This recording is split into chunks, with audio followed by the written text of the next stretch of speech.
Es esmu kempera bagažniekā tagad, un šo te akumulātoru, to plakano kasti, ņemšu ārā un bišķiņu pārtaisīšu. Interesanti, no 4 kempera akumulatoriem tas izrādījās pats veiksmīgākais. Veiksmīgākais vai visvairāk strādājošais, jo tāpēc, ka viņš atrodas ļoti tuvu pie invertora, tepatās, resni vadi, un praktiski sanāk tā, ka no 4 kempera akumulatoriem viņš strādā pie lielas uzlādes vai lielas izlādes, viņš paņem uz sevi pusi apmēram jaudas. Un dīvaini, tas ir 280 amperstuntīgais, tas apmēram 300 amperstundus, un tas te strādā 2 reizes švakrāk strāva ieejošā un izejošā nekā tie plakanai kastei. Un ir vēl 560 amperstundas zem pasažiera sēdekļa un zem kempera grīdas vēl akumulators, bet tas tagad ir noņemts un tiks pārtaisīts radikāli. Tātad, kāpēc viņš tik labs ir? Tāpēc, ka samērā resni kabeļi un tuvu pie invertora, viņā nav slēdža, viņā nav nekāda cita šunta nekas, tikai iekšā tur ir drošinātājs un uzreiz BMS. BMS laikam bija dalība BMS, ja nekļūdos.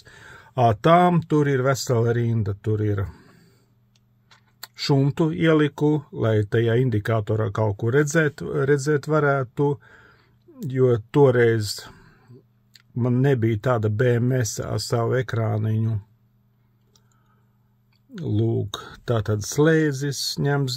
Un pats galvenais tur ir tie vadi, apmēram kādi 10 kvadrātmilimetri tajā. Un zem pasažiera sēdekļa tas ir tālu, tur kādi 5 metri apmēram līdz tam.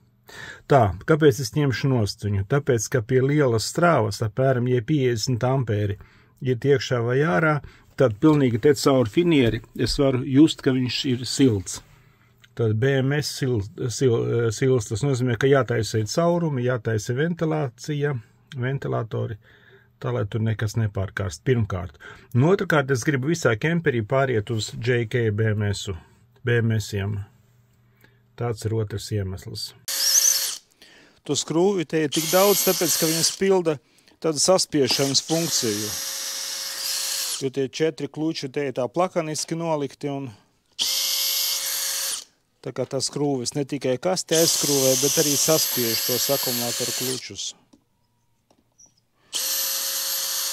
Tā kā jāskatās būs kā te ielikt ventilātoru pirmkārt, un vai varēs nomainīt uz JK BMS, vai tur vieta sanāks, vai tur būs vieta viņam.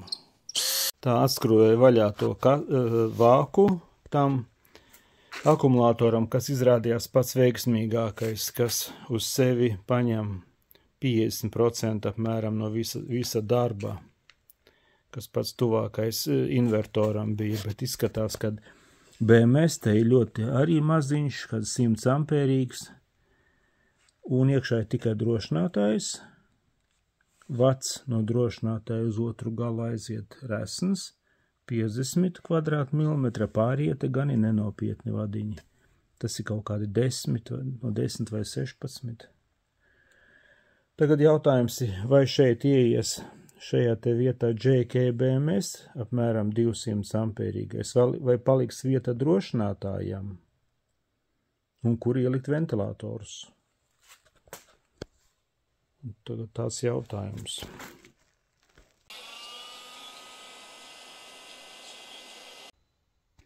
Gatavs. Šo te akumulātoru pārtaisīju. Tātad, kas tika izdarīts? Te 100 ampērīgā kaut kāda nezināmā, nesaprotamā BMS vietā te ir 300 ampērīgais JK BMS 17. versijas. Ieliku ventilātoru jaudīgu. Temperatūras regulēšana būs ārpusē, temperatūras devējs iekšā, temperatūras regulēšana ārpusē. Tātad pa šajien tie pievienots tas temperatūras regulēšanas. Tad ekrāns var tikt pievienots šim te 17. versijas JK BMS-am un uztaisīt tādus te aizsargus, ja bagažniekā tas akumulātors ir, lai tur visādas mantas sametot, lai te kaut ko nenobojā. un otrā galā izurbu caurumus, lai, ja te to gaisu pūš iekšā, tad lai otrā pusē būtu kur palikt. Nu, uz vāka viņam jau iepriekš es biju uzlīdz to ugunsdzēšanas to kapsulu, un ja strāva ir kādi 50 ampēri, tad viņš strādā bez problēmām. Bet, ja aiziet līdz kādi 150 ampēri, nu, tad sāk silt. Tad, nu, it kā var īsu laiku, bet ne ilgi. Īslaicīgi var arī uz 150 ampēriem darbināt. Ieslēdzu eļas radiatoru, un jauda tiek tērēta 2477 vati. Un iešu skatīties, kā ir ar pārtaisīto to akumulātoru. Tātad zem grīdas akumulators ir noņemts. Zem grīdas ir noņemts. Ir te zem pasažiera sēdekļa 560 amperstundas, bet viņš ir tālu no bagažnieka, tā kā viņa tas pienesums būs mazs. Un bagažniekā ir tas viens jocīgais 300 amperstundu aktīvajiem vadiņiem iekšpusē un pārtaisītais 280 amperstundīgais, kurā ieliku JK BMS. Tā, nu kāda tagad situācija būs, kas te bagažniekā tagad darās? Te nosviedu to pārtaisīto 280 amperstundu akumulātoru. Rāda iet 146 ampēri ārā, 145.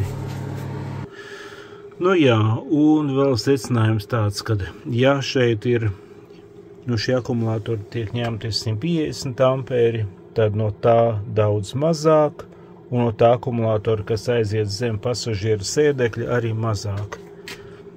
Tātad joprojām vislielākā slodze ir tieši šim te akumulātoram. Un vēl kas man liekas, tajos settingos, vēl ko settingos, es tur samazināju to ilgstošās discharge strāvu, tā kā bija 150 ampēri, uzgriez 100 ampēri.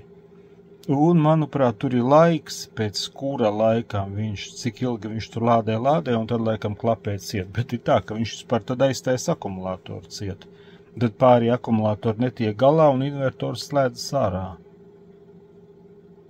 Tātad, ja viņam ir pa daudz, es uzgriežu strāvu mazāk, tad viņš kaut kādā brīdī pasaka, visi es nespēlējos, es vairāk neko nedošu, aizklapējās ciet, un viss pārējais tiek uz tiem pāriem akumulatoriem. Nu, kaut kā tā. Labi, ir jau vēls vakars. Rītā tā es vēl paeksperimentēšu. Par ļoti labi, ja akumulators ir vaļā, var viņu